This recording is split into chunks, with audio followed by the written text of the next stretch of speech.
Well, welcome back to Retro Rewind, everybody. Hope you've had a good Christmas. You'll have to excuse my voice. I've made it with cold still. After 3 weeks of it, it still hasn't gone. Every time I think it's going, it comes back with a vengeance and hits you again. So I'm hoping this is the last bout of it. But anyway, I thought I'd do a video today because I've been looking on an excellent website that I always look on called indieretronews.com. I'll put the link in the bump below. Basically, they tell you about latest games that have been released for the old systems. So there's been a lot of good releases over the Christmas period, especially for the Commodore 64. But one thing that caught my eye today was they were talking about a retro virtual machine version 2, not a new, but an emulator that's out there that's like a multi-format emulator. So it covers quite a few systems. So I was looking at it, and the one that caught my eye was the Toshiba HX10, because obviously, as mentioned in videos before, that was the very first computer system that I owned. So I thought I'd have a look at it and give it a try. So I went over to their website. Again, I'll put this link in the bump below. It's got quite a bit of information about what it can do and everything. So if you want to have a scroll and read through that, then by all means do. So I downloaded the emulator, and let's load it up. So basically, the first screen that comes up, and yours will be slightly different to this because I've actually installed the machines. It would come up with a screen like this, and basically you go into the three hatches at the top, and you need to create a machine, the machine you want. So you literally go into create. So if I was to do an MSX one, you click on MSX, click on next, click on MSX one.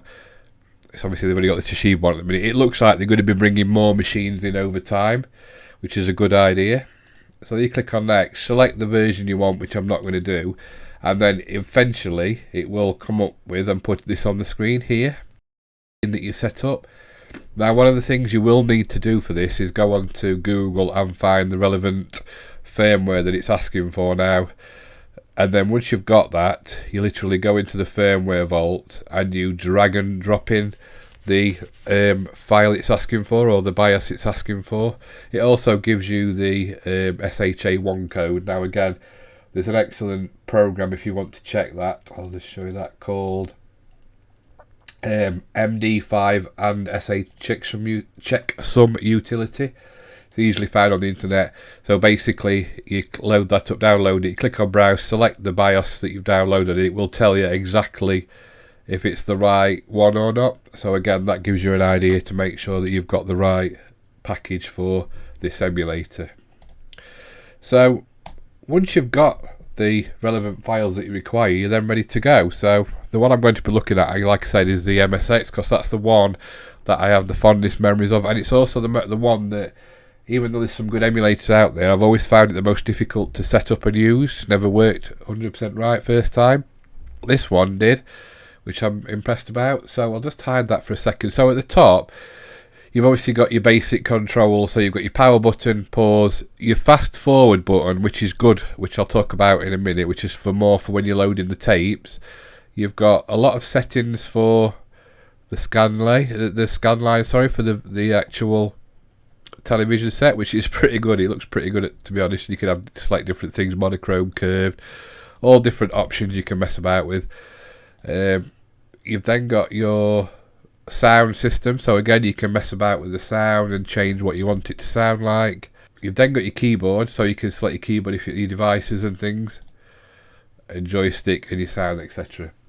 Now on the right hand side, you've got tape recorder, which if you click on it brings up a little mini tape recorder. And again, I love this feature. I think it's amazing. It's probably the best feature I've seen in an emulator for a long time, and I don't know if it does it on other ones or not, but I like it in this one. And you've also got one for cartridges, so if you're going to use cartridges, you can put the cartridge slot up. Now back in the day, I didn't have many MSX cartridges. I had tape, so that's what I'm going to be looking at today. One final thing as well, if you click on the bottom there, you can change, it tells you different things about the emulator if you really wanted to. So you can have, like, if it's got a tape in, the frames per second, the date and time. So today's 30th of December. You can do all sorts down there. It's got a lot of messing about with things. So let's load a game in, shall we? So let's go to my folder where I keep my MSX programs, and I've actually got a little folder called MSX Childhood, which basically is all the games I owned as a child, what we owned back in the day. Now, the first one I'm going to show you is what I played all the time. So you literally drag the file into there, and it will say tape inserted. And as if you can see, it actually tells you what it is and how to load it. So then you just click on the power button at the top, and it will bring up the MSX Toshiba BIOS, which is the one that you've put in there. I used, I think it's HX10S, because S was the PAL version for the UK. And then just like you would a normal MSX, I can remember this like yesterday, type in how to load it, you press enter, and then you press play on the recorder. I love how it plays even the sound. So you can see the tape recorder's moving, even the tape counter's moving. Now, if you wanted the full proper relive that time period, you can let it load as if it would normally. But the excellent thing about this is you can actually forward wind the load. So if you click on the forward wind button, it will forward wind it, and you still get to see the loading screens that came up, which I think is brilliant. Because again, this takes me right back to the having an MSX. So I'll just forward wind it to get to the end, because for the video it's not very good watching it loading. I know some people do like that. So there we go. The tape's now loaded in.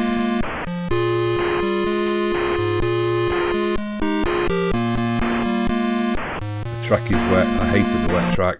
It was a nightmare on the normal track. Never mind the wet track. So I'm going to use the curse keys for this, because I was always better on the curse keys than I was on the joystick on this game. It's a solid game on the MSX. It's a good game, but one false move, if you go off the track, you're dead. That's it. There's no coming back. There's no second chance. Made by Mastertronic, it was a good game, to be honest.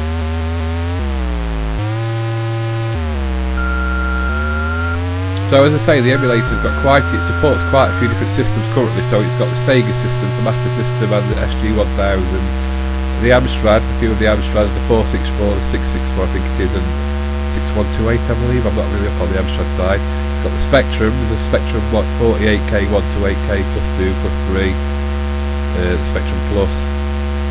Obviously MSX, and I think it's got Colecovision, but I gather by the look of it they will be adding more over time.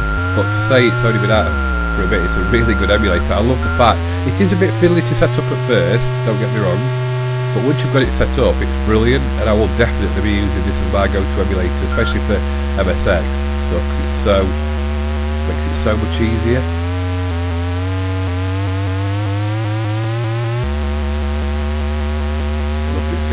I can't believe this game was only $1.99 as well. It went very smoothly to say it was a $1.99 title.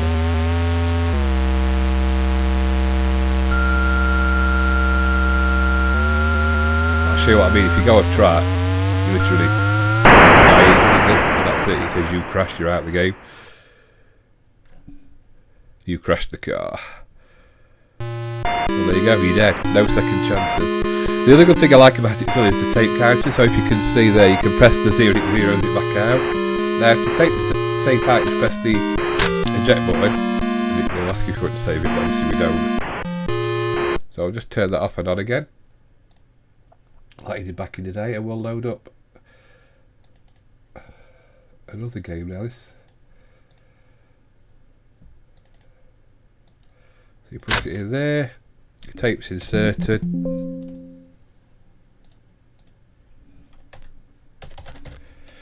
This one was slightly different.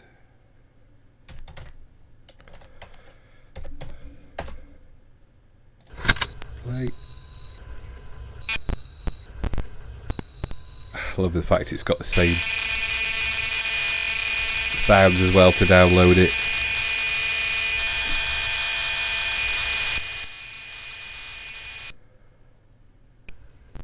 Ghostbusters. Everybody played Ghostbusters on their system back in the day. I do love the fact it brings up the screens as well.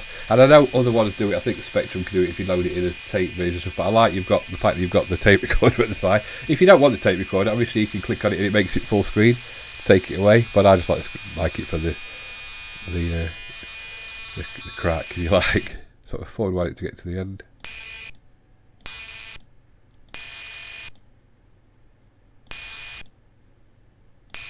David Crane.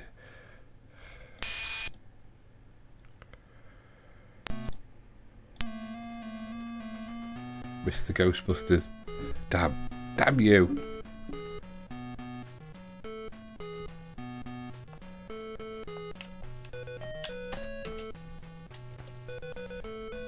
But yeah, so definitely go and download this emulation if you're into emulators. But as an MSX machine, I love it. It's absolutely brilliant, and I will be playing it a lot. I might even do a live stream with MSX games. So, yeah, thank you for watching. And if you've enjoyed this video, then please click the like and subscribe. As I say, it's only a quick tutorial, really. Not a tutorial, just a quick show you how to get it up and running. Also, if you go over to Facebook and go onto the Retro Rewind Facebook page, I put up a lot of things about emulation and new emulators that have come out that I don't always do videos about. So by all means, come over, join the conversation, and you can post on there as well. So if you've got anything interesting that you want to show, then you can post on there too. So thank you for watching, and see you again soon.